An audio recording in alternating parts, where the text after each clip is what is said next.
మాత్రమే ఆయన కృప అనేది లేదు. ప్రపంచంలో ఉన్న ప్రతి మనిషి మీద ఆయన యొక్క కృప అపరిమితముగా ఉన్నదట, అపారముగా ఉన్నదట. అయితే ప్రతి ఒక్కరిని ఆయన సమానంగా ప్రేమిస్తున్నాడు. అయితే తనను ప్రేమించే వారిని మరింత గొప్పగా ఆయన ఆదరిస్తున్నాడు. అయితే దేవుడు మరి మన పట్ల చేసేటువంటి కార్యాలు, మన పట్ల చూపించేటువంటి ప్రేమ, ఇదంతా కూడా మనం ఆలోచించగలిగితే కనుక ఆయన యొక్క దివ్య గ్రంథము, దివ్యమైనటువంటి మాటలు ఏవైతే ఉన్నావో, ఈ యొక్క బైబిల్ గ్రంథంలో ఏ మాట చూసినా మనం ఎన్నో మార్లు చదువుకున్నటువంటి మాటల్లోనే ఎంతో గూఢార్థం, ఎన్నో వేల సంగతులు దేవుడు పొందుపరిచి ఉన్నాడు. ఎంతో మంది, వందలాది మంది, వేలాది మంది ఒక వాక్యం గురించి చెప్పిన క్రొత్తగా ఉంటుంది. బైబిల్ పాతదే, దేవుని యొక్క మాటలు పాతవే, కానీ ఆ యొక్క పాతవిగా ఉన్నటువంటి ఆ యొక్క మాటల్లోనే మన యొక్క బ్రతుకులను మార్చుకునేటువంటి గొప్ప గొప్ప సంగతులు ప్రతిరోజు ప్రతి సేవకుని ద్వారా కూడా ఎంతో గొప్పగా మనకి తెలియపరచబడుతున్నాయి. మన బ్రతుకులు మార్చుకోవడానికి కృప చూపించబడుతున్నాయి. అటువంటి మాటల్లో ఒక మాటను మనం ఈ రోజున నేర్చుకుందాం.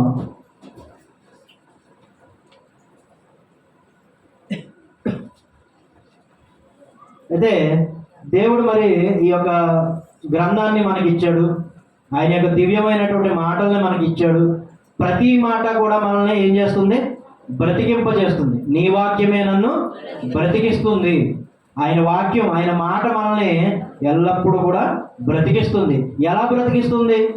ఎలా బ్రతికిస్తుంది అంటే, మనం లోకంలోనికి వెళ్ళి చూస్తే, లోకంలో మనం బ్రతుకుతున్నటువంటి తీరుతెన్నులు చూస్తే, మనం పరిశుద్ధులుగా ఉన్న లోకం మనల్ని బ్రతికనివ్వదు. లోకం చుట్టూ ఉన్నటువంటి పాప పంకిలమైనటువంటి ప్రపంచంలో మనం బ్రతుకుతున్నాం. క్రీస్తుని ఎప్పుడైతే అంగీకరించామో మనం పరిశుద్ధులుగా తీర్చబడ్డాం. ఆ పరిశుద్ధత కలిగినప్పుడు దానిని నిలబెట్టుకొని బ్రతకడం కూడా చాలా కష్టమే. ఒక శ్రమ వచ్చినా, ఒక బాధ వచ్చినా, ఏదొచ్చినా కూడా దేవుణ్ణి పక్కన పెట్టి మనం ఐహిక విచారాలు, అంటే లోక సంబంధమైనటువంటి మన కుటుంబ సమస్యలు కానీ, అప్పుల బాధలు కానీ, ఇలాంటి వాటిలో మనం ఎక్కువగా లొంగిపోతాం, కృంగిపోతాం. దేవుడు మనకి ఎల్లప్పుడూ తోడై ఉన్నాడన్న విషయాన్ని మనం ఏం చేయం? గుర్తు మర్చిపోతాం. అయితే దేవుడు రాయించిన ఈ యొక్క దివ్య గ్రంథం ఎప్పుడు కూడా 100 రూపాయల పుస్తకంగా ఎప్పుడు చూడకూడదు, 150 రూపాయల పుస్తకంగా ఎప్పుడు చూడకూడదు. నువ్వు 600 పెట్టుకున్నా ఇది 600 రూపాయల పుస్తకంగా ఎప్పుడు చూడకూడదు. నీ జీవితాన్ని సరిచేసి నిన్ను బ్రతికింపజేసే పుస్తకంగా దీన్ని చూడాలి. తండ్రి అయిన దేవుడు మనల్ని బ్రతికిస్తున్నాడు. తండ్రి అయిన దేవుడు మనల్ని ప్రేమిస్తున్నాడు. తండ్రి అయిన దేవుడు తన కుమారుని ద్వారా మనల్ని రక్షిస్తున్నాడు. అలాంటి గొప్ప గొప్ప సంగతులు మనకి ఈ యొక్క దివ్య గ్రంథంలో రాయబడ్డాయి. అయితే ఈ దినమున ఒక వాక్యం గురించి మనం నేర్చుకుందాం. 1 కొరింథీయులకు రాసిన పత్రిక, అపోస్తలుడైనటువంటి పౌలు గారు 1 కొరింథీ సంఘానికి రాసినటువంటి 1 పత్రిక 2వ అధ్యాయం 9వ వచనం ఒకసారి చదువు. ఇందును గూర్చి దేవుడు తన్ను ప్రేమించు వారి కొరకు ఏవి సిద్ధపరిచెనో అవి కంటికి కనబడలేదు, చెవికి వినబడలేదు, మనుష్య హృదయమునకు గోచరము కాలేదు అని రాయబడి ఉన్నది. ఇందును గూర్చి దేవుడు తన్ను ప్రేమించు వారి కొరకు ఏవి సిద్ధపరచబడినో అవి కంటికి కనబడలేదట, చెవికి వినబడలేదట, హృదయానికి కూడా గోచరం కాదు. ఈ మాట ఎప్పుడైనా చదువుకున్నాం? మనం చాలాసార్లు చదువుకునే ఉంటాం, చదవకపోతే ఇప్పుడు చదువుకున్నాం. అయితే చాలాసార్లు సేవకులు కూడా చెప్పే ఉంటారు. అయితే ఈ మాటను మనం సమృద్ధిగా, సంపూర్ణంగా ఆలోచించగలిగితే కనుక దేవుడు రాయించిన ప్రతి మాటలో కూడా మనకి చాలా మన బ్రతుకులను, మన యొక్క జీవితాలను, మన యొక్క భక్తి జీవితాన్ని మరింత అభివృద్ధి పరుచుకునేవిగా ఎన్నో గొప్ప విషయాలు దేవుడు మనకి రాయించాడు. అయితే దేవుడు అంటున్నాడు, ఇందును గురించి దేవుడు తనను ప్రేమించే వారి కొరకు. ఎవరిని ప్రేమించే వారి కొరకు? తనను ప్రేమించే వరకు, దేవుణ్ణి ప్రేమించే వారి కొరకు, దేవుణ్ణి ప్రేమించే వారి కొరకు ఏవి సిద్ధపరిచినో ఆయన్ని ప్రేమించే వారి కొరకు. మనం ఎవరిని ప్రేమిస్తాం? మనం దేవుణ్ణి ప్రేమిస్తున్నామా?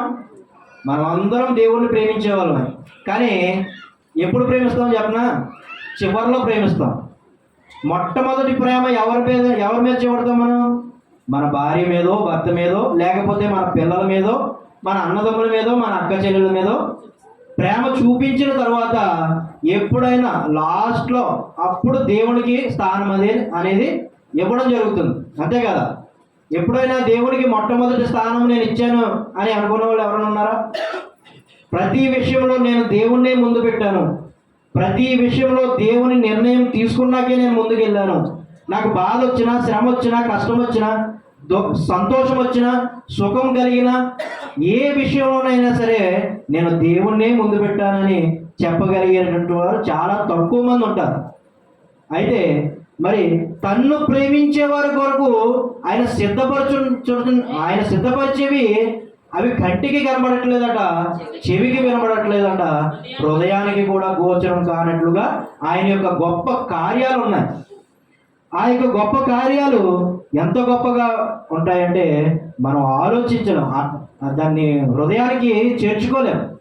కానీ మనం ప్రేమించేది మన యొక్క కుటుంబ సభ్యుల్ని ఎక్కువగా ప్రేమిస్తాం. మన కుటుంబంలోని మన పిల్లల్ని చూడండి, మన పిల్లలు స్కూల్కి వెళ్ళి 3 గంటలు రావాల్సిన వాళ్ళు ఇంకా గంట లేట్ అయినా రాలేదంటే మనకి ఎలా ఉంటుంది? విలవిల్లాడిపోతాం. పిల్లలు కనిపించలేదని విలవిల్లాడిపోతాం. వాళ్ళు 4 గంటలకి కూడా ఇంకా రాలేదంటే ఇంకా విలవిల్లాడిపోతాం. వాళ్ళ కోసం ఎదురెళ్ళి మరి వాళ్ళ కోసం మనం వెతుకులాడుతూ వాళ్ళని చూడగానే హత్తుకొని తీసుకొచ్చేస్తాం. కానీ దేవుని కొరకు ఎప్పుడైనా మనం వెతుకామమ్మా? దేవుణ్ణి ఎప్పుడైనా మనం ఎదురుగా వెళ్ళి ఆయన కొరకు ప్రయాసపడి వెళ్ళి ఆయన ఎప్పుడైనా వెతికామా? ఆయన ఎక్కడ ఉన్నాడని వెతికామా? లేదండి. అయితే దేవుడు కనబడకపోతే ఎవరు అడగరు, కానీ మన పిల్లలు కానీ మన కుటుంబ సభ్యులు కానీ కనబడకపోతే మనం విలవిల్లాడిపోతాం. కానీ దేవుణ్ణి మనం మొట్టమొదటిగా ప్రేమించవలసిన వారు మేము. ఎందుకో తెలుసా? ఆయన యొక్క కుమారుడు, రక్షకుడు, లోక రక్షకుడు యేసుక్రీస్తు వారు. నిజంగా ఈ రోజున సమాజాన్ని చూస్తే యేసుక్రీస్తు వారు ఏదో ఆయన సువార్త ఏదో చేసుకొని యాత్ర ఏదో చేసి వెళ్ళిపోతున్నాడు అన్నట్లుగా చూస్తున్నారు ప్రపంచం అంతా కూడా. ఆయన ఏదో కాలక్షేపానికి వచ్చి వెళ్ళిపోయాడు అన్నట్లుగా చూస్తున్నారు. కానీ నిత్య జీవం యొక్క అర్థం చేసుకున్న వాడికి తెలుస్తుంది దేవుడు అంటే ఏంటో, ప్రభు అంటే ఏంటో. అప్పుడు మనకు అర్థమవుతుంది. నిజంగా ఆ రక్షణను అనుభవించిన వారికే అర్థమవుతుంది దేవుని యొక్క గొప్పతనం ఏంటో.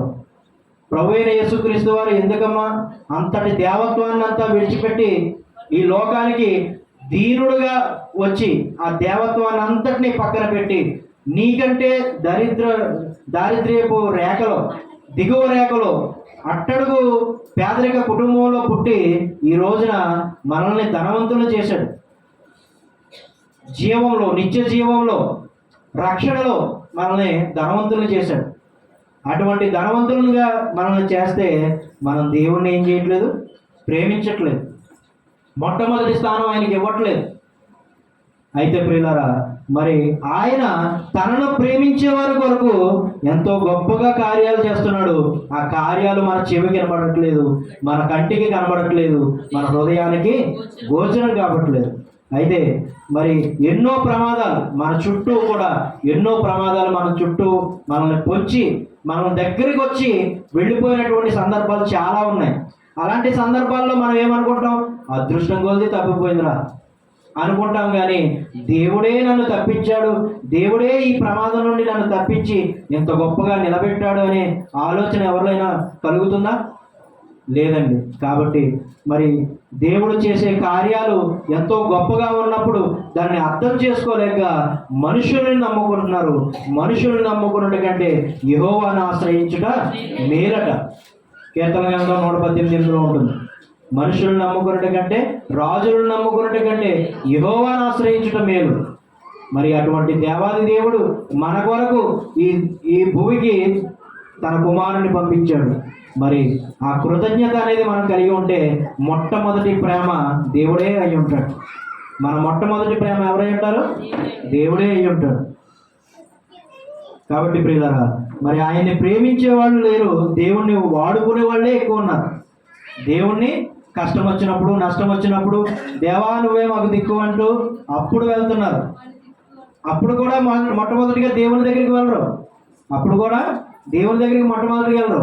మనుషుల దగ్గరికి వెళ్ళి, ఏ లాయర్ దగ్గరకో, పోలీస్ స్టేషన్ దగ్గరకో, పెద్దల దగ్గరకో, అనేక మంది దగ్గరికి వెళ్ళి వచ్చిన తర్వాత వాళ్ళ వల్ల పని అవ్వకపోతే అప్పుడు దేవుణ్ణి ఆశ్రయిస్తున్నారు.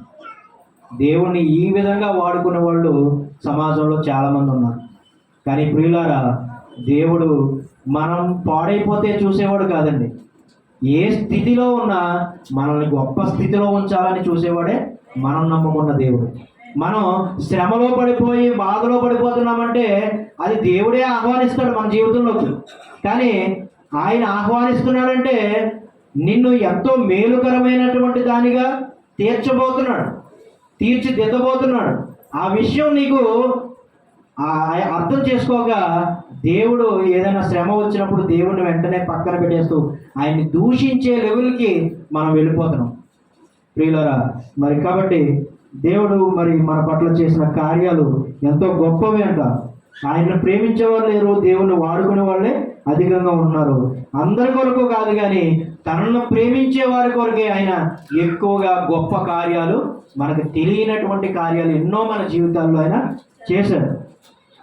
మనుషులకు జరుగుతున్నటువంటి సంభవిస్తున్నటువంటి సమస్యలు, కష్టాలు, వాటన్నిటి నుండి వారిని ఎలా రక్షించాలి, కాపాడాలి అనేది దేవుడు చేసేటువంటి కార్యాల్లో మనకి తెలియపరచబడుతుంది. అంటే మనకు వస్తున్న ప్రతి సమస్యను, మనకు వస్తున్న ప్రతి ఇబ్బందుల్ని, వాటి నుండి నా బిడ్డలు ఎలా తప్పించాలి అనే దాన్నే ఆయన చూస్తూ ఉంటాడు. మనం దేవుడు చూడట్లేదేమో అనుకుంటాం విసుగు చెందిపోయి, కానీ దేవుడు చూస్తున్నాడు. ఆయన ప్రతి దానిని పరిశీలించి చూస్తున్నాడు. కాబట్టి ఆయన చేసేటువంటి కార్యాలు కంటికి కనపడవు, చెవికి వినపడవు, హృదయానికి గోచరం కాదు. మరి ఈ యొక్క వాక్యాన్ని మనం ఇంకా లోతుగా అర్థం చేసుకోగలిగితే, వాక్యం ద్వారా ఈ మాటకి అర్థాన్ని మనం లోతుగా అర్థం చేసుకొని తెలుసుకోగలిగితే కనుక మనందరికీ కూడా యోనా గారు తెలుసు కదండి. యోనా గారి గురించి అందరికీ తెలుసు కదా.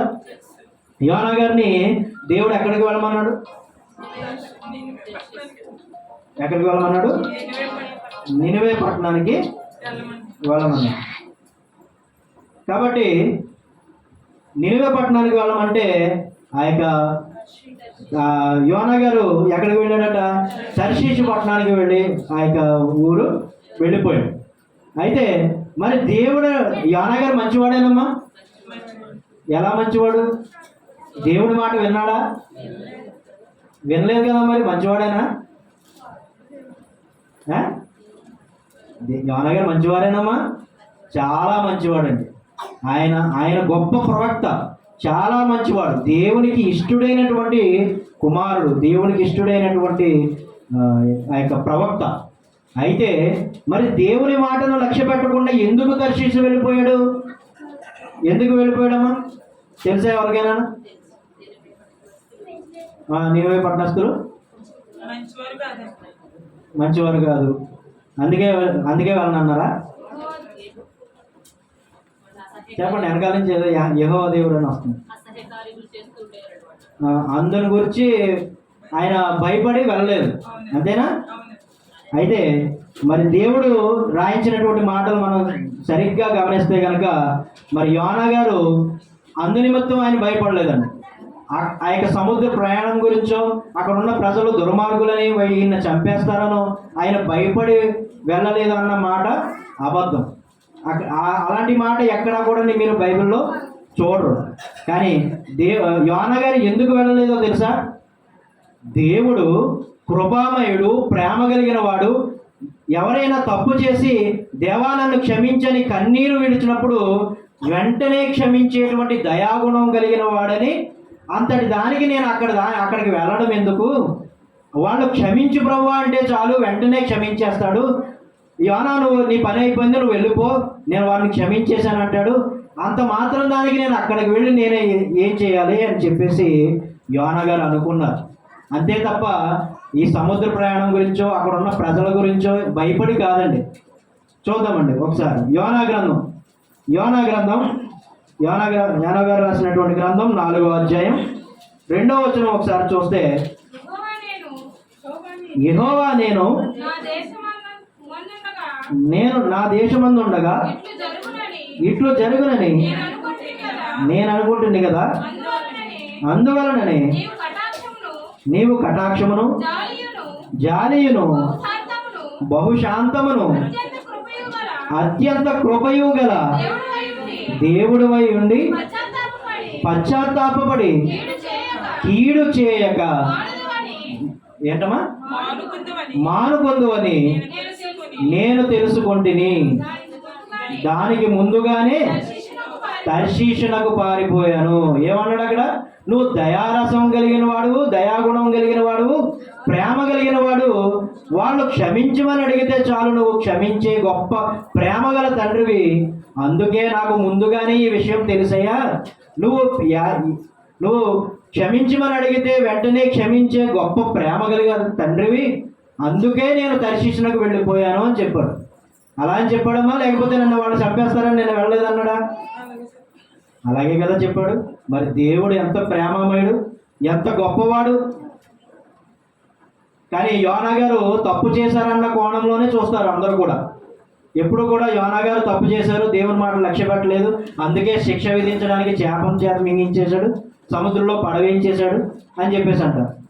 కానీ ఆ యొక్క నినివే పట్టణం అనేది ఏదైతే ఉందో, ఆ నినివే పట్టణము మరి ఈ యొక్క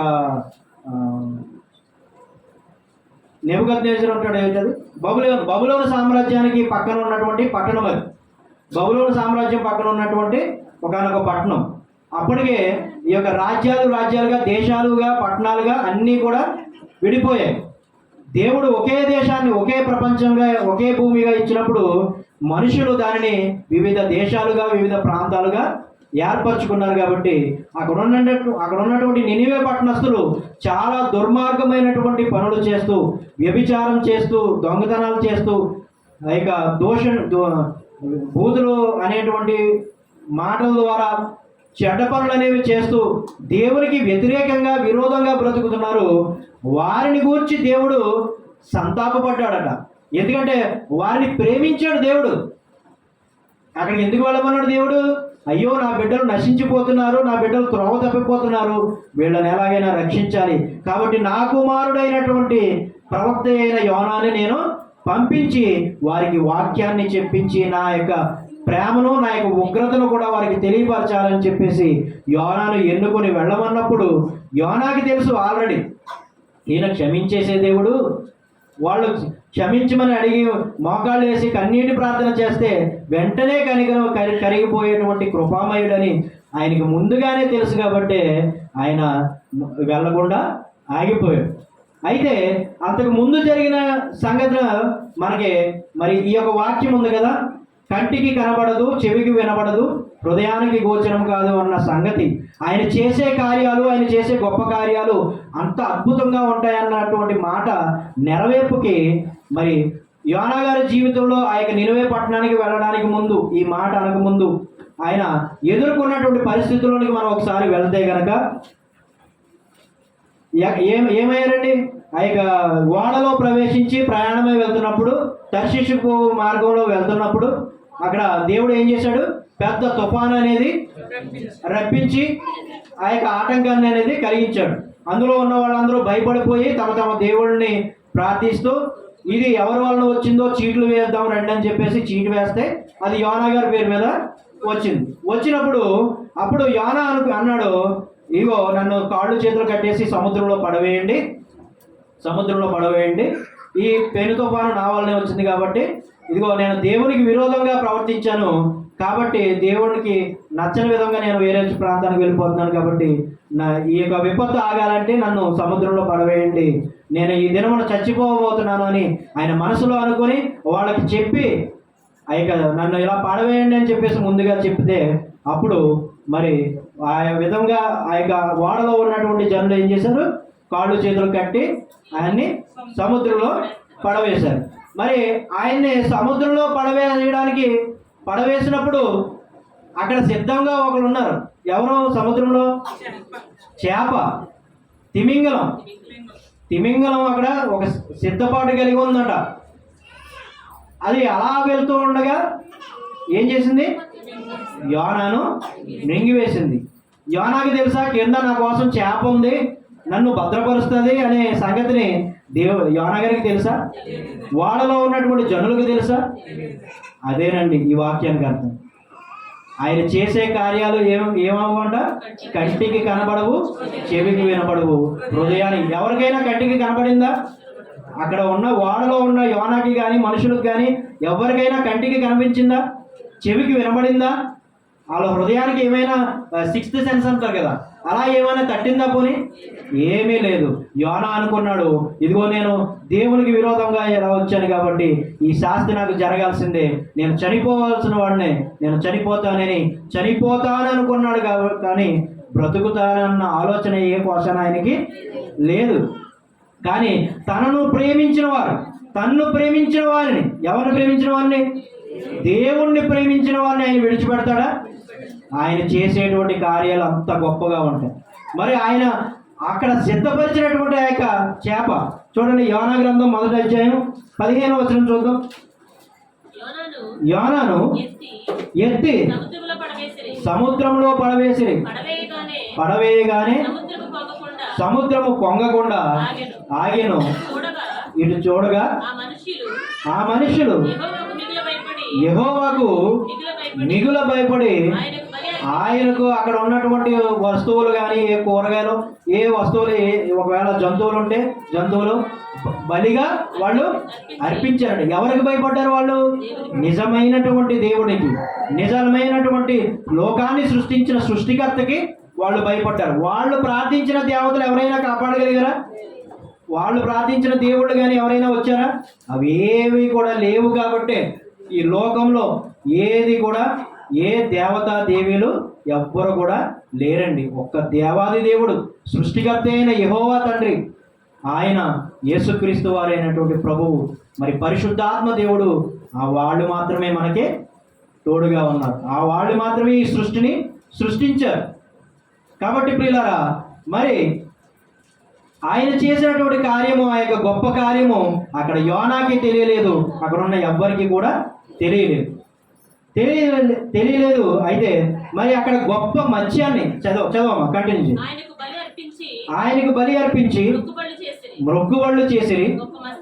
గొప్ప మత్స్యము ఒకటి యోనాను మింగవలనని యెహోవా నియమించి ఉండగా యోనా 3 దినములు ఆ మత్స్యం యొక్క కడుపులో ఉండెను. చాలమ్మా. గొప్ప మత్స్యమును ఎవరు నియమించారట? గొప్ప మత్స్యం అంటే మహామత్స్యం. ఏంటది? చేప, తిమింగలం అంటారు. గొప్ప పెద్ద చేపలను ఏమంటారు? తిమింగలం అంటారు. తిమింగలాన్ని అక్కడ యోనా గారిని మింగితే కడుపులో పట్టేంత పెద్ద తిమింగలాన్ని దేవుడు అక్కడ నియమించాడంటే అప్పటికప్పుడు అలా నువ్వు ఏర్పరచబడును కాక అనగానే ఏర్పరచబడిపోయింది అది ఏమా తిమింగలము. అప్పటికప్పుడు వచ్చేసింది. అది ఎలా వచ్చింది మరి? అది దేవుడు ముందుగానే దాన్ని సిద్ధపరిచాడు. ముందుగా అంటే ఎన్ని ఏళ్ల క్రితం?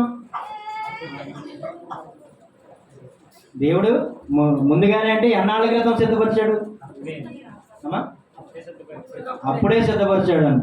అయితే మనం లోతులోనికి ఆలోచించగలిగితే కనుక దేవుడు తనను నమ్ముకున్న, తనను ప్రేమించినటువంటి యోనా తన కుమారుని రక్షించడానికి ఆ యొక్క తిమింగలాన్ని చిన్న పిల్లగా ఉన్నప్పుడే సృష్టించాడు.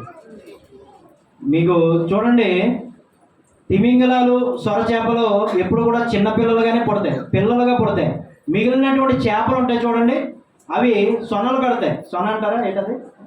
శన చిన్న బుల్లి గుడ్లు ఉంటాయి. అది బాలింతరాల చేప. అయినా కానీ మనం ఏం చేస్తాం? పరాపరా కోసుకొని తినేస్తాం. అది మనకి జాలి గీలి ఏమి ఉండదు దాని పట్ల. అయితే మరి ఒక చేప, అక్కడ ఒక చేప పుడుతుంది అంటే ఆ యొక్క సముద్రంలో సొర చేపలకి, తిమింగలాలకి పిల్లలుగా పుడతాయి. మిగిలిన చేపలన్నింటికి కూడా గుడ్లుగానే పుడతాయి. చిన్న గుడ్లు. శన తింటాం కదా, అందులో ఎన్ని గుడ్లు ఉంటాయో, కొన్ని వేల కొలది గుడ్లు అనేవి ఉంటాయి. మనం అది తినేస్తూ ఉంటాం. అయితే మరి ఈ చేప ఎప్పుడు ఏర్పరచబడిందంటే అది చిన్న పిల్లగా పుట్టినప్పుడే దేవుడు దానిని ఏర్పరిచాడు. దేవుడు దాన్ని అందులో ఏర్పరిచి ఈ రోజున యోనా గారిని మింగవలను అనేటువంటి ఆ ఆజ్ఞ పొందడానికి ఆ పెద్ద పని కోసం ఈ చిన్న చేపని ఎక్కడికి తీసుకొచ్చాడు దేవుడు? సముద్రంలోనికి తీసుకొచ్చాడు. మరి ఆ చిన్న చేపలు ఉంటాయి కదా, సముద్రంలో చిన్న చేపల్ని ఏ పెద్ద చేప అయినా వదులుతుందా? మీరు చూస్తూ ఉంటారా డిస్కవరీ ఛానల్లో ఇవన్నీ ఇలాంటివి? ఎప్పుడైనా చిన్న చిన్న చేపల్ని ఏ పెద్ద చేప కూడా బ్రతకనివ్వదు, చాలా వరకు తినేస్తాయి మింగేసి. కానీ అక్కడ దేవుని యొక్క గొప్ప కార్యం ఏంటంటే ఆ చిన్న చేపగా పుట్టిన చిన్న చేపకి భవిష్యత్తులో పెద్ద పని ఉందని దేవుడు నిర్ణయించాడు. కాబట్టి అది దేని నోటికి అందకుండా దాన్ని కాపాడుతూ వచ్చాడు దేవుడు. వాక్యాన్ని అలా విభజించుకుంటూ వెళ్తే చాలా రుచిగా ఉంటుందండి. దేవుడు చేసేటువంటి కార్యాలను మనం విభజించుకుంటూ వెళ్తే ఎంతో గొప్పగా ఉంటాయి. ఆయన చేసే కార్యాలు అందుకే అంటున్నాడు, కంటికి కనిపించవు, చెవికి వినిపించవు, హృదయానికి ఎంత మాత్రం కూడా గోచరం కావు, అర్థం కావు. ఆయన చేసే కార్యాలు అలా ఉంటాయి. మన జీవితాల్లో కూడా మనకి ఎన్నోసార్లు ఎన్నో ప్రమాదాల నుండి మనం తప్పింపబడ్డాం, ఎన్నో రోగాల నుండి మనం తప్పింపబడ్డాం. ఇదిగో ఈ రోజు నా పని అయిపోయింది అన్న సమయంలో కూడా నువ్వు రక్షింపబడి బ్రతికి బట్టగట్టి ఈ రోజున ఇక్కడ ఉన్నావంటే నిజంగా దేవుడు నీ పట్ల చేసిన ఎన్నో అద్భుత కార్యాలు. అవి మన చెవికి ఎప్పుడు కూడా వినబడలేదు, కంటికి ఎప్పుడు కనబడలేదు, కనీసం ఆలోచించడానికి కూడా మనకి హృదయం అనేది అనిపించలేదు. మరి యోనా గారు పట్టేంత చేప ఉండాలి అక్కడ. ఎంత చేప ఉండాలి? యోనా గారు కడుపులో సరిపోయేంత చేప ఉండాలి. అంత పెద్దదిగా ఎదగడానికి ఆ చిన్న పిల్లగా ఉన్నప్పటి నుంచి కూడా దేవుడు దాన్ని కాపాడుతూ పోషిస్తూ వచ్చి కరెక్ట్గా యోనా గారు సముద్రంలో పడే సమయానికి అక్కడికి అది వచ్చేటట్లుగా ఎవరు చేశారు? దేవుడే చేశాడు. ఆ గొప్ప మత్స్యాన్ని దేవుడే నియమింపగా అంటే ఆ మత్స్యం కడుపులో ఇప్పుడు ఎవరున్నారు? యోనా గారు ఉన్నారు. మరి చేప కడుపులో ఏదైనా పదార్థం ఉంటే, తినుబండారం ఉంటే, తినడానికి సిద్ధమైంది ఏదైనా ఉంటే చేప కడుపులో అది అరుగుతుందా అరగదా? అరిగిపోద్ది కదా. మరి యోనా గారు ఎందుకు అరిగిపోలేదు? మరి దేవుని యొక్క గొప్పతనం అంటే అదే. ఎందుకో తెలుసా? ఆ యొక్క చేప యొక్క జీర్ణ రసాలన్నింటినీ కూడా, జీర్ణమయ్యేటువంటి ఆ యొక్క గ్రంథులు అన్నింటినీ కూడా దేవుడు ఏం చేశాడంటే స్తంభింపజేసి ఆ చేప చనిపోకూడదు, యోనా గారికి కూడా ఏమీ అవ్వకూడదు. మింగినటువంటి ఒక్క గుట్టకేస్తే అది ఆ లోపల ఉన్నటువంటి వ్యక్తి ఏమైపోతాడు? చనిపోతాడు, అరిగిపోతాడు. కానీ ఒక గుటకు కూడా పడకుండా ఆ చేపను కాపాడుతూ వచ్చాడు. ఆ చేప కడుపులో ఉన్న యోనాను కూడా దేవుడు కాపాడుతూ వచ్చాడు. అంత గొప్పగా ఉంటాయండి దేవుని యొక్క కార్యక్రమాలు, అంత గొప్పగా ఉంటాయి ఆయన చేసేటువంటి అద్భుత కార్యాలు. మనమే అర్థం చేసుకోలేక ఈ యొక్క లోక సంబంధమైన ఐహిక విచారాలన్నిటికీ కూడా మనం లోబడిపోతున్నాం, బలహీనపడిపోతున్నాం. అపవాదిగాడి చూపిస్తున్న శోధనకు బలహీనపడిపోయి మనం అత్యంత శక్తిమంతుడు, సర్వ సృష్టిని సృష్టించిన సృష్టికర్తను, సర్వలోకాన్ని తన చేతులతో చేసిన ప్రభు అయిన యేసుక్రీస్తు వారి యందు విశ్వాసాన్ని కనపరచకుండా అపవాది మాయలో పడిపోయి మన యొక్క బలహీనతలను మనం ఇంకా బలహీనపరచుకుంటూ బలం ఇచ్చేటువంటి దేవుని యొక్క హస్తాన్ని అందుకోవడానికి మనం ఏం చేస్తున్నాం?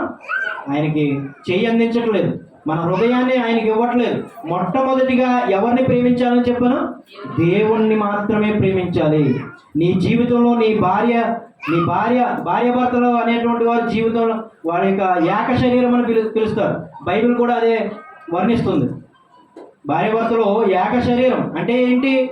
ఏక శరీరం అంటే అన్య దేవతల్లాగా సగం అయినా సగం ఆయన ఏక మనస్సు కలిగిన వారని, ఒకే భావంతో ఒకే మనస్సుతో దేవుణ్ణి ఒకే మనస్సుతో వాళ్ళకి మాకు దేవుడే ప్రాముఖ్యము, దేవుడే మా మొట్టమొదటి ప్రేమ అని వాళ్ళు అనుకునే విధముగా ఏక మనస్సు కలిగి భార్యాభర్తలుగా వారు ప్రతి విషయంలో, దేవుని విషయంలోనే కాదు, మనం జీవిస్తున్న జీవన విధానంలో కూడా ప్రతి విషయంలో కూడా ఏక మనస్సు అనేది భార్యాభర్తలు కలిగి ఉంటే ఎప్పుడూ కూడా వారి మధ్యన పొరపరచాలనే ఉండవు. చిన్న చిన్న మనస్పర్ధలు వస్తే అది మంచిదే, ఎందుకంటే ఒకరి మీద ఒకరు ఉన్న ప్రేమను అది బయలుపరుస్తుంది. దేవుడు అంత గొప్పగా డిజైన్ చేశాడు ఒక కుటుంబం ఏర్పరచబడ్డానికి. భార్య భర్తల ద్వారా ఒక కుటుంబాన్ని ఏర్పరచబడడానికి దేవుడు అంత గొప్పగా డిజైన్ చేశాడు. ఆయన చేసే కార్యాలు ఎవ్వరికి కూడా గోచరం కావట్లేదు, కావు. ఎవరికి అర్థమవుతాయి? దేవుణ్ణి నిజంగా ప్రేమించిన వారికే అర్థమవుతాయి. అది ఎప్పుడు అర్థమవుతుందంటే, నేను సంపూర్ణముగా దేవుని మీదే ఆధారపడిపోయినప్పుడు. నాకు ఏ సమస్య వచ్చినా మొట్టమొదటిగా నేను నా దేవుని దగ్గరికి వెళ్తే, నేను ఖచ్చితంగా దేవుడు చూపించే మార్గం, ఆ యొక్క ఆలోచన, ఆ యొక్క సలహా అనేది దేవుడే మనకి అనుగ్రహిస్తాడు. ఎవరో ఒకరిని పంపిస్తాడు, ఏదో ఒక రూపంలో సహాయం అనేది అందిస్తాడు. చాలాసార్లు మీరు రోడ్డు మీద వెళ్తున్నప్పుడు ఇంచులో తప్పిపోతుంది యాక్సిడెంట్. చాలాసార్లు ప్రతి ఒక్కరికి జరిగే ఉంటాయి, అవునా కదమ్మా? మరి ఎవరు తప్పిస్తున్నారు మనల్ని? దేవుడే తప్పిస్తున్నాడు. అదృష్టం కొలిది తప్పిపోయిందిరా, ఎంతలో తప్పిపోయిందిరా. అదృష్టం, ఎంత అదృష్టవంతుడు రా నువ్వు, నేను ఎంత అదృష్టవంతుడు రా అనుకుంటారు తప్ప, అయ్యో దేవుడు నన్ను ఎంత గొప్పగా రక్షించాడని దేవునికి కృతజ్ఞతలు చెప్పేవారు ఎవరు కూడా మనకి కనిపించట్లేదు. కాబట్టి ప్రియులారా, మరి దేవుడు చేసే గొప్ప కార్యాలు అంత అద్భుతంగా ఉంటాయి. యోనా గారి విషయంలో అంత గొప్పగా చేశాడు కాబట్టి ఆయన గొప్ప ప్రవక్తగా ఉన్నాడు, దేవునికి ఇష్టడుగా ఉన్నాడు. మరి మన ముందు తరాల్లో, మన పితరుల కాలంలో కూడా ఒక సంగతిని మనం ఆలోచించగలిగితే, అబ్రహాము గారు తెలుసు కదండి. అబ్రహాము గారు ఎంత గొప్ప విశ్వాసి, విశ్వాసులకు తండ్రి అన్న పదానికి అర్థాన్ని ఇచ్చిన గొప్ప విశ్వాసి అబ్రహాము గారు. ఆయనకి కుమారులు పుడతారు అని దేవుడు చెప్పిన ఇంకా 20 సంవత్సరాలు 25 సంవత్సరాలు జరుగుతున్నా సరే ఇంకా ఆయన దేవుని మీద నమ్మకాన్ని విడిచిపెట్టలేదు. నమ్మాడు. ఇస్తానన్నవాడు నమ్మదగినవాడు, విడువని ఎడబాయినటువంటి నమ్మదగిన దేవుడు మనం నమ్ముకున్న దేవుడని ఆయన నమ్మాడు. కాబట్టి 20 సంవత్సరాలైనా 25 సంవత్సరాలైనా దేవుడు ఆ యొక్క గొప్ప కార్యాన్ని వాళ్ళకి చేశాడు. అయితే వారి తరం ద్వారా, వారి సంతానముగా దేవుడు ఈ రోజున ఎంత జనాభాని ఏర్పరచుకున్నాడు. మన అబ్రహాం సంతానమేనా? ఎలాగ అబ్రహాం సంతానం? భౌతికంగా కాదు, ఆత్మీయంగా అబ్రహాం సంతానం. అబ్రహాం సంతానము యూదులు. అబ్రహాం సంతానం ఎవరు? యూదులుగా ఉన్నవారు, ఆ యొక్క గోత్రాల ద్వారా వచ్చినవారు, భౌతికంగా శరీరపరంగా. అయితే ప్రభువుని ఎప్పుడైతే మనం విశ్వసించి ఆయన యందు బాప్తిస్మం పొంది రక్షింపబడి ఆయనే నా సొంత రక్షకుడని, ఆయనే నా మొదటి ప్రేమని మనం ఎప్పుడైతే అంగీకరించామో, ఆత్మీయంగా మనం కూడా అబ్రహాము సంతానమై ఉన్నాము. ప్రభు అయిన యేసుక్రీస్తు వారి రక్షణలో మనం ఉన్నాము. ఆయన మనల్ని సహోదరుడని పిలవడానికి సిగ్గుపడలేదట. ఏమవలేదంట? ఆయన సిగ్గుపడలేదు. అంత దేవాది దేవుడై ఉండి కూడా పాప పంకిలమైనటువంటి మరక కలిగిన మన జీవితాలను చూసి అసహించుకోలేదు. ఆయన మనల్ని ప్రేమించాడు, హత్తుకున్నాడు, కౌగిలించుకున్నాడు. తన ప్రేమతో మనల్ని దగ్గరికి చేర్చుకుని దరి చేర్చుకున్నాడు. మనల్ని కూడా ఆయన యొక్క రక్త సంబంధులుగా చేర్చుకున్నాడు. మనం క్రీస్తు రక్త సంబంధులు, మనం అవునా కాదండి? క్రీస్తు రక్త సంబంధులు. కాబట్టి ప్రియులారా, మరి దేవుడు ఏర్పరిచిన ఆ యొక్క అబ్రహాము గారి సంతానం ద్వారా వచ్చిన యాకోబు గారి గురించి ఆలోచిస్తే, యాకోబు గారు మరి ఒకనొక సమయంలో వారికి 12 కుమారులు ఉన్నారు. 12 కుమారుల్లో 11వ కుమారుడు యోసేపు గారు. యోసేపు గారిని అన్నలు ఏం చేసేవారు? చీటికి మాటికి కొడుతూ తిడుతూ ఉండేవారు. ఎందుకు కొడుతూ తిడుతూ ఉండేవారు? యోసేపు గారికి కళలు వచ్చేవాట. ఇదిగో వీళ్ళందరూ కూడా నాకు సాష్టాంగ నమస్కారం చేస్తారు, ఇలాంటి కళలు వస్తున్నాయి నాకు అంటుంటే ఎవడైనా ఊరుకుంటాడా? చితకబాదేస్తారు. ఏ అన్నదమ్ములు కూడా ఊరుకోరు. కాబట్టి యోసేపు గారిని కూడా అలా హింసలు పెట్టి చిట్ట చివరికి ఏం చేశారంటే, యోసేపు చనిపోయాడని చెప్పించి ఆ యోసేపుని మిద్యానీయులకి అమ్మేశారు. మిద్యానీయులు తీసుకెళ్ళి ఆ యొక్క ఐగుప్తు ప్రాంతంలో బానిసత్వంలో అమ్మేశారు. అయితే బానిసగా బ్రతుకుతున్న ఆ యొక్క బానిసగా బ్రతుకుతున్నటువంటి ఆ యొక్క యోసేపు గారిని దేవుడు ఎంత ఉన్నతమైన స్థితిలో ఉంచాడమ్మా. ఎందుకు అంత ఉన్నత స్థితిలో ఉంచాడు? యోసేపు గారు ఎలా బ్రతికారు? దేవుణ్ణి మాత్రమే ప్రేమించాడు. ఎక్కడుండి? అన్యుల దేశంలో ఉండి కూడా, అన్యుల దేవతలను కొలుస్తున్న ఆ దేశంలో ఉండి కూడా తన పితరుల యొక్క దేవుణ్ణి మాత్రమే ఆయన పూజించాడు, ప్రేమించాడు, ఆయన యొక్క ఆజ్ఞలను అనుసరిస్తూ బ్రతికాడు. మరి అలాంటి గొప్ప వ్యక్తికి ఆయన అంత గొప్పగా దేవుణ్ణి ప్రేమిస్తున్న ఆ వ్యక్తికి గొప్ప కార్యాలు చేయడా దేవుడు? గొప్పగా చేస్తాడు. మరి చేశాడా లేదా అంటే తన యొక్క అన్నల్ని, తన కుటుంబాన్ని అతని ద్వారా రక్షించాడు. ఎలా రక్షించాడు? ఆ యొక్క యాకోబు గారు మిగిలిన కుమారులు అందరూ కూడా పెద్దవారైనప్పుడు, ఆ యొక్క పెద్దవారు ఎప్పటికీ కూడా ఈ యొక్క యోసేపు పెద్దవాడు అయినప్పటికీ వీళ్ళకి ఆహారం కొరత వచ్చింది.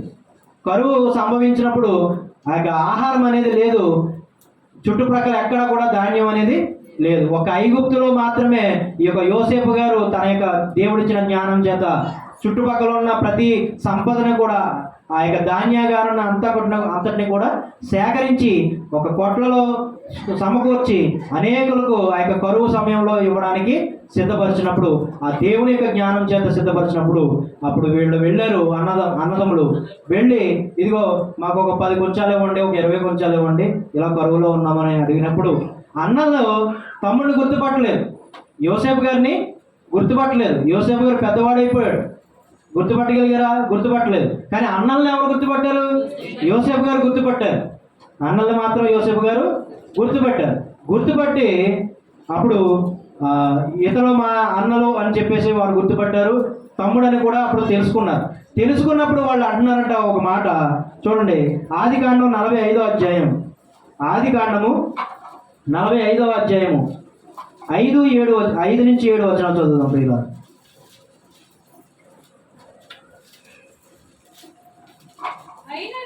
అయినను నేను ఇక్కడికి వచ్చినట్లు మీరు నన్ను అమ్మివేసినందుకు దుఃఖపడకుడి, అది మీకు సంతాపము పుట్టింపనీయకుడి.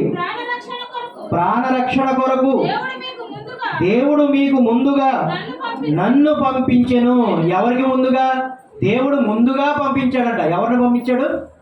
యోసేపు గారిని ముందుగా పంపించాడు. అక్కడ అన్నలు అడుగుతున్నారు, తమ్ముడు ఇగో నిన్ను ఎన్నో హింసలు పెట్టాం, నువ్వు చనిపోయావు అనుకున్నాం, నిన్ను చాలా బాధలు పెట్టి నిన్ను అమ్మివేశాం, మా మీద కక్ష తీర్చుకోకురా, మమ్మల్ని నశింపజేయకు, నువ్వు ఇక్కడ పెద్ద అధికారిగా ఉన్నావు, నువ్వేం చెప్పినా జరిగిపోతుంది, కాబట్టి మమ్మల్ని ఏమి చేయగని ప్రాధేయపడుతూ ఆ పై వచనాల్లో అడుగుతున్నప్పుడు అప్పుడు అంటున్నాడు యోసేపు గారు, అయినను నేను ఎక్కడికి వచ్చినట్లు మీరు నన్ను అమ్మివేసినందుకు దుఃఖపడకండి. అది ఎప్పుడో జరిగిపోయినటువంటి కథ, అది ఎప్పుడో జరిగిపోయింది. మీరు దాని గురించి మీరు చింతపడకండి, దుఃఖపడకండి. అయితే అది మీకు సంతాపం పుట్టింప నీకుడి. ప్రాణరక్షణ కొరకు దేవుడు మీకు ముందుగా నన్ను పంపించెను. మీ ప్రాణాలను కాపాడుకోవడం కోసం ముందుగా ఎవరిని పంపించాడట? యోసేపు గారిని ముందుగా పంపించాడు. ఈ విషయం యోసేపు గారికి తెలుసమ్మా? వాళ్ళ అన్నదమ్ములకు తెలుసా? కనీసం ఆ యొక్క ఐగుప్తి ప్రజల కన్నా తెలుసా? రాజుకి కానీ ఎవ్వరికి కూడా వాళ్ళ కంటికి తెలియదు, చెవికి తెలియదు, హృదయానికి కూడా తెలియదు. మరి దేవుని యొక్క గొప్ప కార్యము చూస్తే ఎంత గొప్పగా ఆ యొక్క గొప్ప కార్యాన్ని, అద్భుత కార్యాన్ని దేవుడు చేశాడు. ఇదిగో కరువు రాబోతుంది, ఈ కరువు నుండి నేను ఎన్నుకున్న నా యొక్క ప్రజలు, ఇశ్రాయేలు ప్రజలు, ఈ యొక్క జాతి అంతరించిపోకూడదు. ఈ జాతిలోంచే ఎవరు రావాలి? యేసుక్రీస్తు వారు రావాలి. యేసుక్రీస్తు వారు రావాలి కాబట్టి ఆ యొక్క ఇశ్రాయేలు ప్రజల్లోంచి యేసుక్రీస్తు వారు వస్తారు కాబట్టి ముందుగానే ఆ జాతిని కాపాడాలని చెప్పేసి దేవుడు ముందుగా ఎవరిని పంపించాడంట? యోసేపు గారిని పంపించాడు. మనం అనుకుంటాం ఆయన బోల్డ్ హింసలు పడిపోయాడు, ఈ అన్నదమ్ములు చాలా హింసలు పెట్టేసి అతన్ని బాధపరిచారు అనుకుంటాం. కానీ ఇదంతా కూడా ఎవరి యొక్క ప్రణాళిక? ఇంకా చదువుదాం 6వ వచనం. 2 సంవత్సరముల నుండి కరువు దేశములోనున్నది, సేద్యమైనను కోత అయినను లేని సంవత్సరములు ఇంకా 5 వచ్చును. మిమ్మును ఆశ్చర్యముగా రక్షించి దేశములో మిమ్మును శేషముగా నిలుపుటకును ప్రాణముతో కాపాడుటకును దేవుడు మీకు ముందుగా నన్ను పంపించెను. కాబట్టి దేవుడే గాని మీరు నన్ను ఎక్కడికి పంపలేదు. దేవుడే తప్ప నన్ను మీరు అనుకుంటే జరిగిపోయింది అనుకోకండి. ఇది మీరేదో మేము సాధించేసామని, నన్ను పంపించేశారని మీరు విర్రవీగుంటారేమో, అలా అనలేదు. కానీ భౌతికంగా చెప్తున్నాను. అలా మీరు సంతోషపడి ఉంటారేమో, కానీ దేవుడు నన్ను పంపించిన కారణం వేరు. మీ ప్రాణరక్షణ కొరకు, మిమ్మల్ని రక్షించుకోవడానికి, మీ యొక్క ఏంటది ప్రాణముతో కాపాడుటకు దేవుడు మీకు ముందుగా నన్ను పంపించాను. అయితే ఆశ్చర్యముగా రక్షించి దేశములో మిమ్మల్ని శాసముగా నిలుపుటకు, శాసముగా మిగిలిన వారిగా వీళ్ళని ఉంచాలని, దేవుడు ఎన్నుకున్న ప్రజలుగా ఈ యొక్క ఇశ్రాయేలుని ఉంచాలని చెప్పేసి దేవుడు ముందుగా ఏర్పరచుకున్నటువంటి ప్రణాళిక, ఆయన చేసినటువంటి గొప్ప అద్భుత కార్యం ఏదైనా ఉందంటే అది యోసేపు గారు అక్కడ చేర్చబడడం, ఆ యొక్క ఐగుప్తు దేశానికి రాజుగా ఏర్పరచబడడం. దేవుడు చేసినటువంటి కార్యాలు ఎంత గొప్పగా ఉంటాయండి. మరి మనము ఈ యొక్క దేవుణ్ణి ఆరాధించుకుంటూ ఆత్మతో సత్యముతో ఆరాధించడానికి ఈ యొక్క ఆరాధనలు అనేవి సంవత్సరానికి 40 రోజులు కూడా మనం ఎంతో ఆత్మీయంగా కూడుకుంటూ దేవుణ్ణి మహిమపరచాలని ఇక్కడికి ఆసక్తి కలిగి ప్రేమ కలిగి మనం వచ్చాం. వచ్చినటువంటి మనము మరి మనకు ఉన్నటువంటి బాధల నిమిత్తం వచ్చామా, లేకపోతే దేవుణ్ణి ప్రేమించడానికి వచ్చామా? ఇక్కడికి చాలామంది మనలో ఉన్నారో లేదో నాకు తెలియదండి, ఎవరిని ఏమైనా అంటలేదు. అయితే బయట చూస్తే కనుక చాలామంది ఎందుకు చేస్తారో తెలుసా? ఈ ఉపవాస ప్రార్థనలు ఇల్లు కట్టుకోవాలని, ఉద్యోగం రావాలని. నిజంగా చెప్తున్నాను, ఒక వ్యక్తిని చూశానండి, వాడు సన్నమవ్వాలని చేశాడట. లావుగా ఉంటాడు, వాడు సన్నమవ్వాలని ఉపవాస ప్రార్థనలకు వస్తున్నాడు. లాస్ట్ ఇయర్ ఒక వ్యక్తి నాకు తెలిసి సన్నమవ్వాలని. అది అసలు ఉపవాసం అండి, అది అసలు ప్రేమ, అది అసలు భక్తే అండి? ఇలా ఉందండి సమాజం. దేవుని యొక్క ప్రేమను గుర్తించలేని గుడ్డి క్రైస్తవులుగా ఈ రోజున చాలామంది ఉంటున్నారు. ప్రియులారా, అటువంటి వారముగా మనం ఉండకూడదు. దేవుణ్ణి ప్రేమించుటకు సంఘానికి రావాలి, దేవుణ్ణి ప్రేమించడానికి సంఘానికి రావాలి. దేవుణ్ణి ప్రేమించడానికి నువ్వు సంఘానికి వచ్చినప్పుడు దేవుడు తన వాక్కు ద్వారా నిన్ను ఏం చేస్తున్నాడు? నీ యొక్క బలహీనత ఏదైతే ఉందో, నీ సమస్య ఏదైతే ఉందో అదంతా ఆయనకి తెలుసు. మత్తయి సువార్తలో చదువుతాం కదా, మొదట ఆయన నీతిని, ఆయన రాజ్యాన్ని వెతకండి, అప్పుడు మీకు అవన్నీ కూడా మీకు ఏవైతే కొరతగా ఉన్నావో, మీకు ఏవైతే సమస్యలు ఉన్నావో ఇవన్నీ కూడా మీకు అప్పుడు ఆయనంతటా ఆయనే మీకు తెలియకుండానే గొప్పగా కార్యాలు చేసి మిమ్మల్ని రక్షిస్తాడు. రక్షించడమా? రక్షిస్తాడు. మనం నమ్ముకున్న దేవుడు నమ్మదగిన దేవుడు, గొప్ప దేవుడు, సాత్వికుడు, సర్వశక్తిమంతుడు, సృష్టిని ఏలుతున్న రాజు, మహారాజు. అటువంటి రాజు చేతిలో పరిపాలించబడుతున్న వారు మనం. రాజును ప్రేమిస్తే నువ్వు బ్రతుకుతావు, రాజును నువ్వు తిరగబడితే ఏమవుతావు? నరకానికి వెళ్ళిపోతావు. మరి దేవుణ్ణి ప్రేమించకపోతే మనం నరకంలో వేసేస్తాడు అంటే నరకంలో వేసేస్తాడు. కానీ మరి మనం ప్రేమించే వారంగా దేవునికి విధేయత కలిగి, భయభక్తులు కలిగి ప్రతి విషయంలో కూడా దేవుణ్ణి ముందుగా పెట్టి ఆయన చేసే అద్భుత కార్యాలను పొందుకునే అర్హతను మనం సంపాదించుకోవాలి. అన్యుల మీద కూడా అపరిమితమైన కృప చూపుతున్నాడు. అయ్యో ఇగో అనిల్ అంబానీ ఉన్నాడు, ఇంకా దేశంలో అధికంగా డబ్బు కలిగిన వారు ఉన్నారు, వారు సుఖభోగాలు అనుభవిస్తున్నారు అనుకుంటున్నారా లేదమ్మా? మన క్రైస్తవులోనే అనుకునే వాళ్ళు ఎంతమంది ఉన్నారు? ఆ ధనవంతులను చూడండి, అలాంటి బిల్డింగులు చూడండి, ఎంత సుఖభోగాలు అనుభవిస్తున్నారు. కానీ నిజానికి అనిల్ అంబానీ ఇంట్లో సుఖం ఉందంటారా? తన కుమారుడు తెలుసండి, మొన్న పెళ్ళయింది, అతను ఎంత బలహీనతతో ఉంటాడండి, అతను ఎంత ప్రయత్నించి ఎంతో కష్టపడి సన్నమవడానికి ప్రయాసపడి సన్నమయ్యాడు. సన్నమైనా కూడా మరలా ఏమైపోయాడు? మరలా లావైపోయాడు. నడవలేని పరిస్థితి. ఆ డబ్బును బట్టి ఆమె పెళ్లి చేసుకుందేమో, కానీ ఆమె మరి నిజంగా ఆ యొక్క స్థితి చూస్తే ఆ యొక్క ధనంలో మనకి ఎప్పుడు కూడా సంతోషం అనేది ఉండదండి. ధనం ఉంది కదా, సుఖభోగాలు ఉన్నాయి కదా, ఇవేవి కూడా భక్తులను చూస్తే కనుక, మీరు ఎబ్రీ పత్రిక 11వ అధ్యాయం చదివితే కనుక, ఏ ఒక్క విశ్వాస వీరుడుగా పిలువబడుతున్న ఏ భక్తుడు కూడా ఈ లోకం మీద ఆశ పెట్టుకోలేదు. ఏ భక్తుడు కూడా ధనం గురించి ఆశ పెట్టుకోలేదు. మోషే గారు ఎలా ఎంచుకున్నాడట? పాపభోగము, అల్పకాలము పాపభోగము అని ఎంచుకున్నాడట లోకాన్ని. లోక సంబంధమైన ధనము కంటే క్రీస్తు విషయమైన నిందలే నాకు గొప్పవి అని ఎంచుకున్నాడట. మనకి నిందలు వస్తాయి, శ్రమలు వస్తాయి, ఏది వచ్చినా నా నా వెనక ఎవరున్నారు? నా ప్రభువు ఉన్నాడు, నా దేవుడు ఉన్నాడు అని మనం నమ్మగలిగితే కనుక దేవుడు మనల్ని ఆదుకుంటాడండి. శ్రమ కొనసాగుతూ ఉంటుంది, ఇంకా తీరట్లేదేంటి, ఇంకా తీరట్లేదేంటి అని మనం అనుకోవచ్చు. అలా అనుకుంటూ మనం ఓర్పు కలిగి పరుగు పందెంలో పరిగెత్తగలిగితే కనుక, దేవుని యొక్క సహవాసంలో పరిగెత్తగలిగితే ఒకనొక రోజున నీకు అద్భుతమైనటువంటి కార్యం దేవుడు చేస్తాడండి. చేస్తాడు, ఖచ్చితంగా చేస్తాడు. నువ్వు నమ్మువానికి సమస్తము కూడా సాధ్యమే. నమ్ముట నీ వలనైతే నమ్మువానికి సమస్తము సాధ్యమే. కాబట్టి ప్రియులారా, మరి దేవుడు చేసే కార్యాలు కంటికి కనబడవు, చెవికి వినబడవు, హృదయానికి గోచరం కానటువంటి సంగతులుగా ఉన్నాయి. అయితే మరి దేవుడు చేసే అద్భుతాలను అనుభవించాలంటే అది మన యొక్క ఆత్మీయంగా మనం బలపరచబడాలి. చివరిగా ఒక మాట చూసుకొని మనం ముగించేసుకుందాం. మరి దేవుడు మనల్ని ఆశీర్వదిస్తున్నాడు కదా, ఎంతో గొప్పగా ఎన్నో గొప్ప కార్యాలు చేసి మనల్ని ఆశీర్వదిస్తున్నాడు. ఇంకా ఆత్మీయంగా ఆశీర్వదిస్తున్నాడు, భౌతికంగా కూడా ఆశీర్వదిస్తున్నాడు. మత్తయి సువార్త 25వ అధ్యాయం, మత్తయి సువార్త 25వ అధ్యాయం 34వ వచనం చూసుకొని మనం ముగించుకుందాం.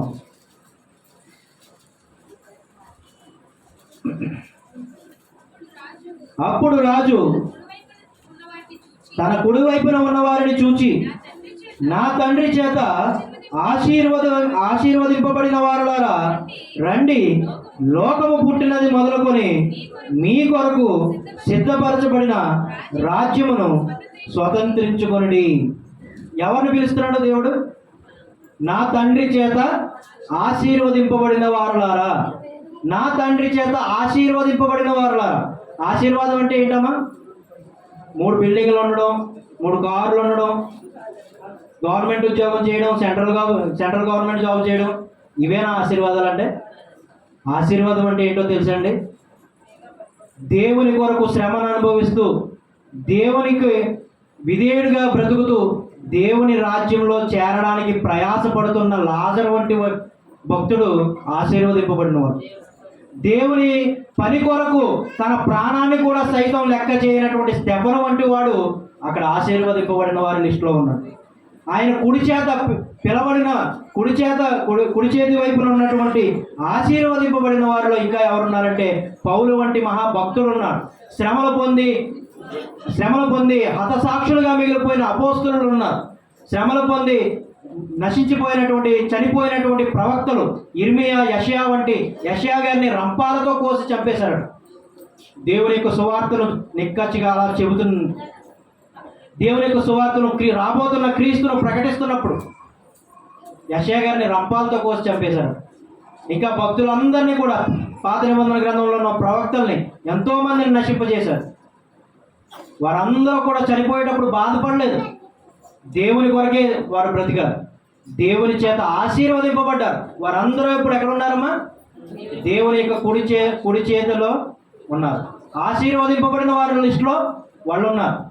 మరి మనం ఉన్నామా ఆశీర్వదింపబడిన వారి లిస్టులో?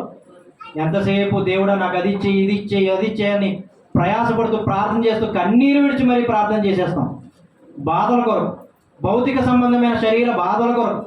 కానీ దేవా, నీ ఎదుట నా జీవితం ఎలా ఉంది, నా యొక్క ఆత్మీయ స్థితి నీకు అనుకూలమైన పాత్రగా ఉందా లేదా అని కన్నీరు విడిచి ప్రార్థన చేసిన రోజు ఉందన్న మన జీవితంలో? ఎప్పుడైనా కన్నీరు విడిచి ప్రార్థన చేసామా మనం? నీ ఎదుట నా బ్రతుకు ఎలా ఉంది తండ్రి, ఇదిగో ఈరోజు ఈ యొక్క సంఘములో సేవకులు వస్తున్నారు, సేవకులు చెప్పే మాటల ద్వారా నా యొక్క బ్రతుకులో మార్చుకోవాల్సినవి ఏమైనా ఉన్నావేమో, నేను ఆసక్తితో వినడానికి నీ సన్నిధానికి వచ్చే విధంగా, నాకు ఏ ఆటంకం కలగకుండా ఉండే విధంగా వచ్చే ముందు ప్రార్థన చేసుకునే వారు ఎవరైనా ఉన్నారు ఇక్కడ? మేమైతే మా సంఘంలో ప్రతి ఒక్కరు కూడా ప్రార్థనకు వెళ్లే ముందు ప్రార్థన చేసుకుని వెళ్తాం. ఎందుకో తెలుసా? మేమేమి నీతిమంతులమే, క్రీస్తునందు నీతిమంతులం. అయితే ప్రతి మనిషి కూడా ఏదో ఒక బలహీనతలో పడిపోతున్నవాడే. ఆ బలహీనత కూడా జయించాలంటే ప్రార్థన ఒకటే మనకి ఆయుధం. మరి దేవుడు ఈరోజు మాకు నేర్పబోతున్నాడు? ఈరోజు నన్ను గద్దించే మాటలు ఏమైతే ఉన్నా, నా యొక్క ఆత్మీయ జీవితంలో ఏ లోపం ఉంది అని తెలుసుకోవడానికి ప్రయాసపడడానికి మనం ఎప్పుడైనా ఆసక్తి కలిగి, అదేనండి దేవుణ్ణి ప్రేమించడం అంటే. దేవుణ్ణి ప్రేమించడం అంటే అదే. ఎందుకంటే నువ్వు దేవునికి అనుకూలమైన వాడుగా, దేవునికి నచ్చే ప్రేమికుడిగా నువ్వు ఉండాలి. అలాంటి స్థితి కలిగి ఉండాలంటే నువ్వు సంఘానికి వచ్చేటప్పుడు ఉత్సాహ గానముతో రమ్మంటున్నాడు. కీర్తన గ్రంథం 100వ అధ్యాయం మీరు చదివితే కనుక సన్నిధికి వచ్చినప్పుడు ఎలా రావాలంట? ఉత్సాహ గానముతో ఆసక్తితో రావాలంట. కీర్తనలు పాడుచు దేవుణ్ణి మహిమపరచుచు స్తుతిస్తూ కీర్తిస్తూ రావాలంట. అలాంటి మనసు కలిగి ఉండాలి. ఎందుకు అలాంటి మనసు కలిగి రావాలి అంటే మనం దేవుణ్ణి ప్రేమించాలి కాబట్టి. దేవుణ్ణి మొట్టమొదటిగా మీరు ప్రేమించండి, మీరు దేవుని యొక్క గొప్ప అద్భుత కార్యాలు చూస్తారు. కాబట్టి ప్రియులారా, దేవుని చేత ఆశీర్వదింపబడిన వారంగా మనం ఉండాలి. ఆత్మీయంగా, భౌతికంగా ఆయనే ఆశీర్వదిస్తాడు. మనం అడగక్కర్లేదు.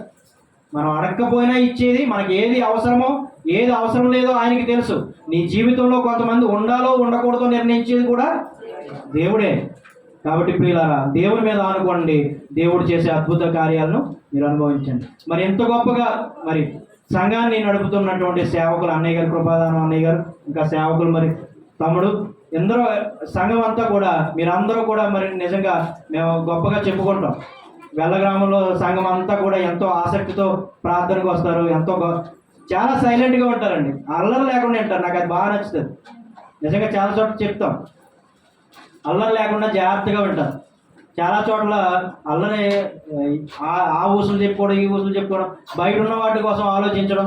సంఘానికి వచ్చిన తర్వాత అందుకే అంటాడు, ఎక్కడ ఇద్దరు ముగ్గురు నా నామమున కూడి ఉంటారో వారి మధ్యన ఎవరు ఉంటారంట? యేసుక్రీస్తు వారు ఉంటారు. ఎలా ఉంటాడు? ఇద్దరు ముగ్గురు కూడి ఉంటే దేవుడు ఉండిపోతాడా? ఎప్పుడు ఉంటాడు?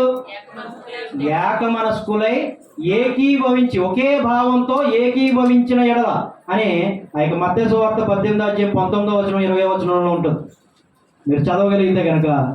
కాబట్టి ప్రియులారా, సంఘానికి వచ్చినప్పుడు మన అందరి దృష్టి ఏమై ఉండాలి? నిత్య జీవాన్ని సంపాదించాలన్న ఆలోచనతోనే ఏక మనస్సు కలిగి ఉండాలి. సంఘంలో ఏక మనస్సు అనేది ఎలా ఉండాలంటే, ఇదిగో నీ తోటి సహోదరుడికి కష్టం వచ్చిందంటే ఆ కష్టం నిమిత్తం అందరికీ తెలుసు కదా, అందరికీ అనౌన్స్ చేస్తారు కదా. చేసినప్పుడు అందరూ కలిసి ఏక మనస్సుతో నిస్వార్థంగా ప్రార్థన చేయాలి. అదండి ఏక మనసు. అలాంటి మనసు కలిగి ఉన్న వారి మధ్యనే దేవుడు ఉంటానని చెప్తున్నాడు. కాబట్టి ఈ మాటలు మీ హృదయాల్లో దేవుడు ఫలింపజేయాలని కోరుకుంటూ చిన్న ప్రార్థన చేసుకున్నాము. దేవునికి మహిమ కలుగును గాక. ఆమేన్. ప్రార్థన చేసుకున్నాం. మహోన్నతుడా, మహిమాన్వితుడా, ప్రేమ నమ్మకం కలిగిన మా తండ్రి, సర్వశక్తిమంతుడా, సర్వ ఆశీర్వాదములను మాకు అనుగ్రహిస్తూ మమ్మల్ని ఎంతో ప్రేమిస్తున్నటువంటి గొప్ప తండ్రి, మీకే వందనాలు, స్తుతులు, స్తోత్రం, కృతజ్ఞతలు దేవా. తండ్రి, మీ పిల్లలకు ఏ మాటలు అయితే అవసరమో ఆ మాటలు ఈ దినమున తండ్రి మీరు మాట్లాడి ఉన్నారని మేము నమ్ముచున్నాం తండ్రి. మమ్మల్ని మరుగు చేసి తండ్రి మీరే మహిమ ఘనత ప్రభావం పొందమని మీకు బ్రతిమలు వేడుకుంటున్నాం తండ్రి. మాకు అనుగ్రహించిన ఈ యొక్క గొప్ప కృపను బట్టి మీకు వందనాలయ్యా తండ్రి. మా యొక్క జీవితంలో తండ్రి దేవా, పాప పంకిలమైనటువంటి ఈ లోక సంబంధమైన దారుణమైనటువంటి తండ్రి, ఎంతో పాప పంకిలమైన జీవితంలో మేము బ్రతుకుతున్నప్పుడు తండ్రి, నువ్వు బ్రతకరా, నువ్వు నశించిపోతున్నావు, నువ్వు బ్రతకరా అని మమ్మల్ని పిలిచి తండ్రి నీ ప్రియ కుమారుని ద్వారా మాకు ఇచ్చిన గొప్ప రక్షణను తండ్రి మాకు ఇచ్చినందుకు మీకు వందనాలు. లెక్కలేని స్తుతి, స్తోత్రములు, కృతజ్ఞతలు తెలియజేసుకుంటున్నాం దేవా. తండ్రి, నీ ప్రియ కుమారుని ద్వారా ఎంతో గొప్ప ప్రేమను చూపించి మమ్మల్ని ప్రేమించావు తండ్రి దేవా. మరి మొట్టమొదటి ప్రేమగా మమ్మల్ని ప్రేమించావు దేవా. మరి మేము మిమ్మల్ని ఎంత ప్రేమిస్తున్నాం అన్నది మా యొక్క ఆత్మీయ స్థితిని ఒకసారి పరిశీలన చేసుకుంటే కనుక తండ్రి దేవా, మా యొక్క ఆత్మీయ స్థితిలో ఉన్న లోపాలను తొలగించి మీ కొరకు బ్రతికే భాగ్యాన్ని మాకు దయచేయండి తండ్రి. మీకు ఉన్నతమైన కృపను మమ్మల్ని రక్షించండి. మీకు పరిశుద్ధాత్మ దేవుని సహాయమును, సహవాసమును, గద్దింపును మాకు ఎల్లప్పుడూ తోడుగా ఉంచి నడిపించండి. ప్రభు యేసు వారి యొక్క రక్షణ కృప మాకు తోడుగా ఉంచి నిత్యము నిరంతరము ప్రతి క్షణము కూడా మా ప్రభువుపై మేము ఆనుకొని ఆయన యందు విశ్వాసం ఉంచి ఏ శ్రమ వచ్చినా, ఏ కష్టం వచ్చినా, ఏ బాధ వచ్చినా తండ్రి, ఏ అవసరత వచ్చినా నా ప్రభువును నేను విశ్వసించిన ఎడల తండ్రి అది నాకు సాధ్యమవుతుంది.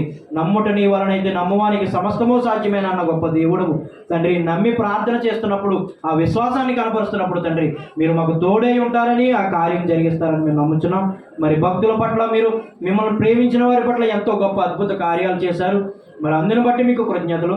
అలాగే మా జీవితాలలో కూడా మేము తెలుసుకోలేనివి, కంటికి కనబడినవి, చెవికి వినబడినవి, హృదయానికి అందనివి ఎన్నో గొప్ప కార్యక్రమాలు, మాకు అద్భుత కార్యాలు మా పట్ల చేశారు. అందుని బట్టి మీకు కృతజ్ఞతలు. ఆ కృతజ్ఞతా భావం జీవితకాలం అంతా కలిగి ఉండి మిమ్మల్ని ఆరాధించి సేవించే భాగ్యాన్ని మాకు దయచేయమని కోరుకుంటూ, కూడి వచ్చిన సంఘాన్ని అంతటినీ కూడా మీరు జ్ఞాపకం చేసుకునండి. ఆయన ఆరోగ్యాలను, బలంలో శక్తిని అనుగ్రహించండి. వారికి ఏ అవసరతలు ఉన్నాయో తండ్రి, బలహీనతలు ఉన్నాయో, కుటుంబ సమస్యలు ఏవైతే ఉన్నావో తండ్రి, ఎవరైతే ఏ తండ్రి అవసరతలు కలిగి ఉన్నారో వారందరినీ మీరు జ్ఞాపకం చేసుకోమని వారికి తండ్రి భౌతికంగా ఆశీర్వదించి ఆత్మీయంగా మరింత బలపరిచి మరింతగా ఆశీర్వదించమని వేడుకుంటున్నాం దేవా.